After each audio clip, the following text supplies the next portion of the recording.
반갑습니다, 여러분. 혼자 공부하는 자바를 집필한 신용건입니다. 자, 먼저 도서 소개부터 드리도록 하겠습니다. 혼자 공부하는 자바는 이렇게 기획이 되었습니다.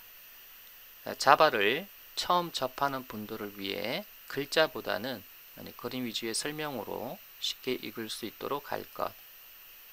오프라인, 강의실을 말하죠. 그래서 오프라인 학습이 어려운 분들을 위해 동영상 강의로 1대1 학습 효과를 낼 것.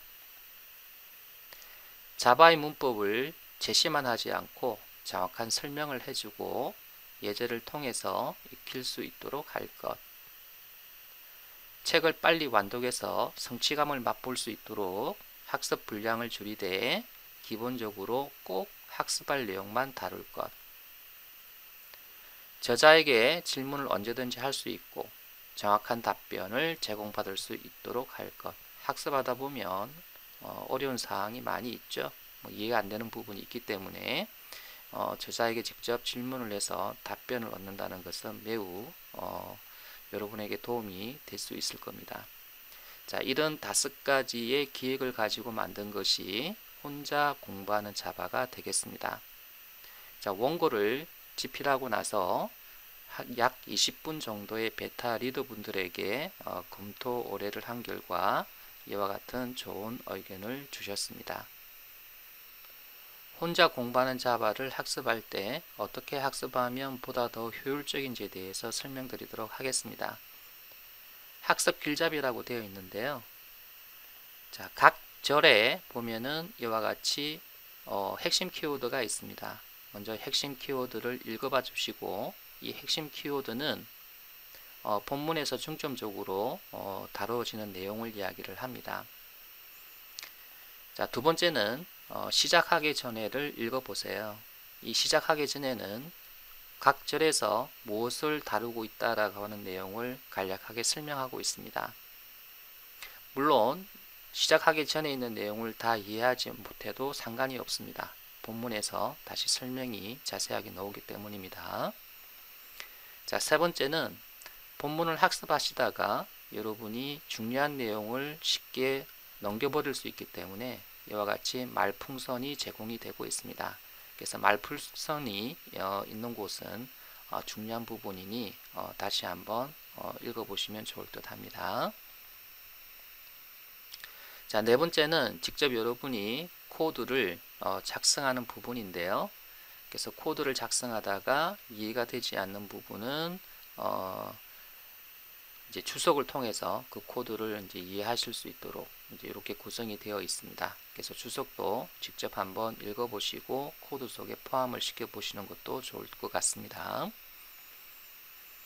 자, 다섯 번째는 본문 내용을 다 학습하고 난 뒤에 좀 더 추가적으로 알아야 될 내용이 있다면 이와 같이 좀 더 알아보기로 제공이 되고 있는데요. 각 절마다 좀 더 알아보기가 다 있는 것은 아니고 꼭 필요한 내용이 있을 경우에만 좀 더 알아보기가 제공이 됩니다. 그래서 이 부분도 같이 학습을 해주시면 좋을 것 같습니다. 여섯 번째는 지금까지 학습한 내용, 각 절의 핵심 키워드부터 시작을 해서 좀 더 알아보기까지를 이제 학습을 하고 나서 이제 마무리 단계로 핵심 키워드에 있는 내용을 다시 한번 설명을 해서 여러분이 중요한 내용이 뭔지 그리고 다시 한번 확인하는 그런 내용으로 구성이 되어 있고요. 마지막 확인 문제는요. 이제 여러분들이 학습한 내용을 스스로 확인하는 차원에서 풀어보시는 내용이니까 꼭 확인 문제를 풀고 그 다음 줄로 넘어가 주시면 좋을 것 같습니다. 혼자 공부하시는 여러분들을 위해서 한빛 미디어에서 학습 사이트를 개발해 놓았습니다. 그래서 사용 방법을 좀 알아보겠습니다. 자, 우선 브라우저에서 이와 같이 입력을 하시고 자, 그러면은 이와 같은 페이지가 나오는데 자, 여기에서 상단에 동영상과 학습 자료를 이제 보실 수 있고 하단에 보게 되면은 여러 가지 학습에 도움을 주는 메뉴들이 있습니다. 마지막에는 저자에게 질문하기 라고 하는 버튼이 있는데 이 버튼을 클릭을 하면 지금 여기 카페로 이동하게 되어 있습니다. 그래서 이 카페의 주소를 직접 브라우저에서 입력을 해서 바로 여러분이 꼭 이 홍공.한빛.co.kr로 입력을 하지 않아도 바로 저자에게 질문을 하실 수가 있습니다.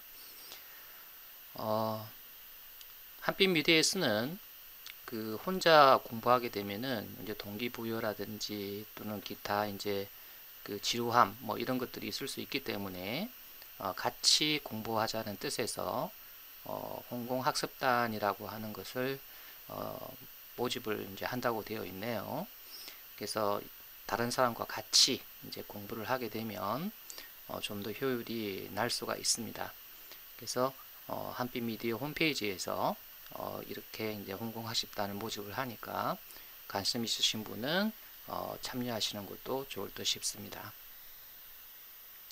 혼자 공부하는 자바의 학습 로드맵을 살펴보도록 하겠습니다. 앞으로 혼자 공부하는 자바를 줄여서 홍공자바라고 부르도록 하겠습니다. 자, 홍공자바는 총 14장으로 구성이 되어 있습니다.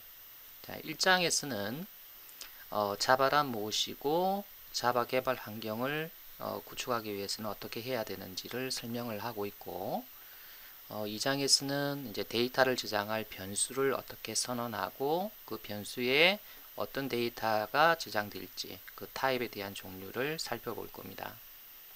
자, 3장에서는 데이터를 연산하기 위한 다양한 연산자를 배우게 되시고 4장에서는 흐름을 제어하기 위해서 조건문과 반복문을 학습하게 됩니다. 자, 1장부터 4장까지는 대부분의 프로그래밍 언어가 다루는 공통적인 내용을 다루고 있기 때문에 그렇게 어렵지 않게 쉽게 학습하실 수 있습니다. 자, 5장부터는 다른 언어에는 이제 없거나 좀 다른 언어와 좀 차이가 나는 부분이 이제 나오는데요. 바로 참조 타입이라는 게 있습니다. 그래서 이 참조 타입이라고 하는 것은 2장의 이 타입과 조금 다른 내용인데요. 그래서 2장의 타입을 이해를 하고 5장의 참조 타입을 이해를 하셔야 됩니다. 그래서 이 참조 타입은 이 6장 바로 객체 지향 프로그래밍의 이제 시작인 그 이 6장 클래스에서 이 참조 타입에 대한 내용이 나오기 때문에 5장을 반드시 이해하고 넘어가 주셔야 됩니다. 그래서 6장부터는 객체 지향 프로그래밍의 시작이라고 볼 수가 있어요. 그래서 6, 7, 8, 9장까지. 그래서 여기까지가 객체 지향 프로그래밍의 기초 부분이라고 생각하시면 되는데 그 시작이 바로 6장입니다. 그래서 6장은 내용이 상당히 많이 있습니다. 학습 내용이. 그래서 한 번만 보고 이해할 수 있으면 좋겠지만 이제 대부분의 사람들이 6장을 한 번에 이해하기는 좀 힘들어요. 그래서 반복을 여러 번 하셔서 반드시 6장을 자기 것화해야 되겠습니다. 6장을 여러분이 소화를 하셨다면 이제 7장에서는 이제 상속이 나옵니다. 그래서 이제 클래스를 상속을 해서 다른 클래스를 만드는 방법에 대해서 나오는데요. 상속과 클래스를 여러분이 이해를 잘 해두면 11장과 14장 학습할 때 매우 많은 도움을 받을 수가 있습니다. 11장에서는 자바 표준 API를 다루고 있는데요. 자바에서는 다양한 API들이 상속을 통해서 만들어지기 때문에 이 상속 부분이 이해가 안 되면 11장을 이해하기가 힘들다고 볼 수가 있습니다.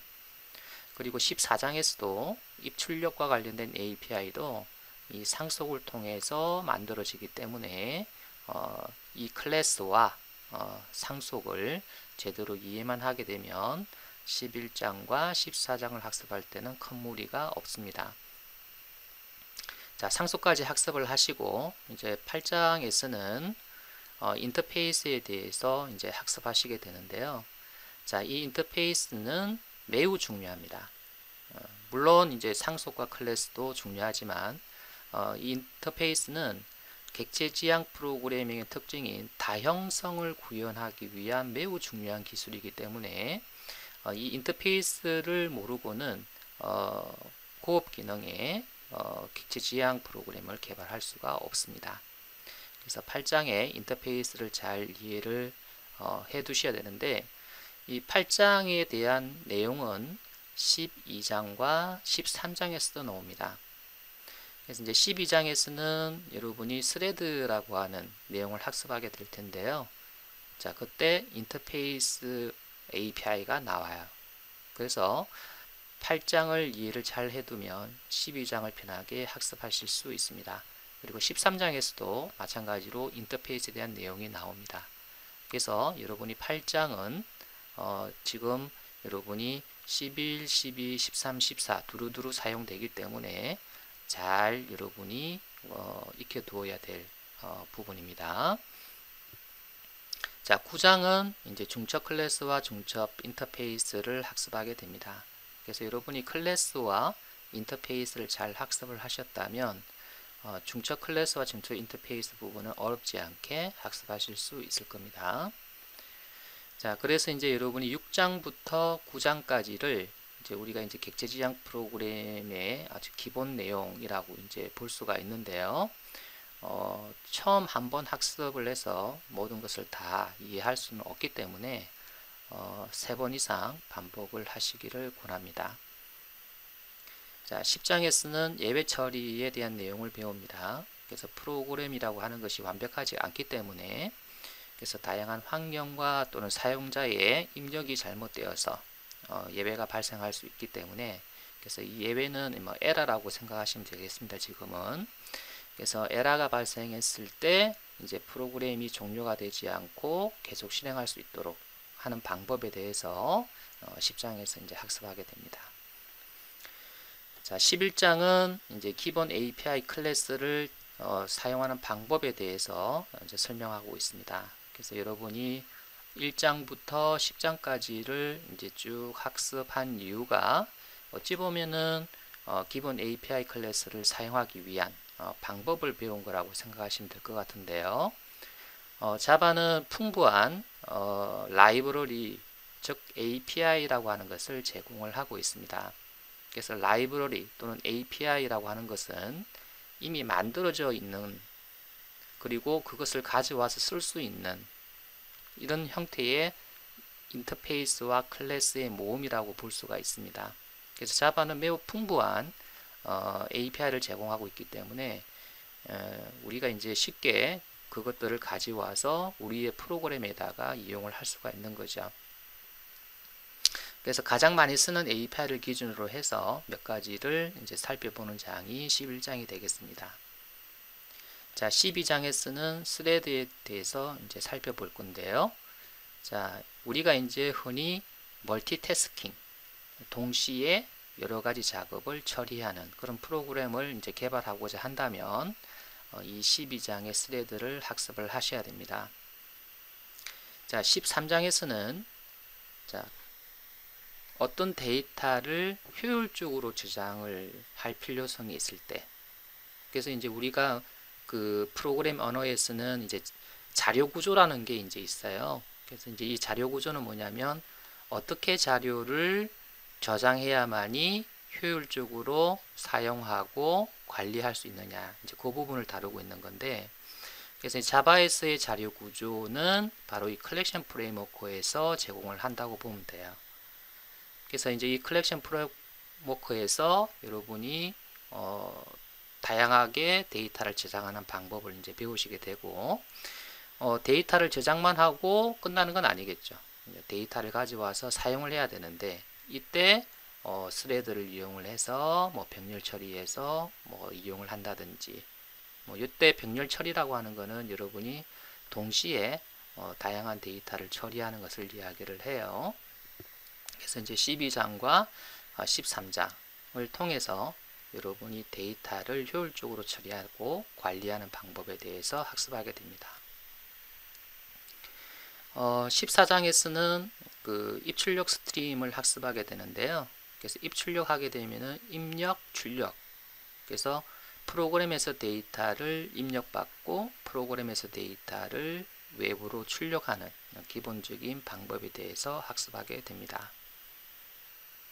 다시 한번 말하지만 11장, 12장, 13장, 14장을 이해를 쉽게 하려고 그러면 6장, 7장, 8장, 9장이 기본적으로 전제가 돼야 됩니다.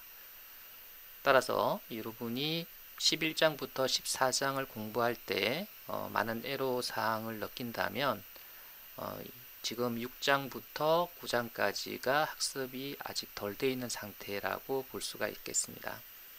그래서 여러분이 6장부터 9장까지를 여러분이 완전하게 이해를 한다는 것이 매우 중요합니다. 자, 이와 같이 홍콩자바는 14장으로 구성이 되어 있고요. 1장에서 11장까지는 여러분이 자바의 기초 부분이라고 생각하시면 될 것 같고요.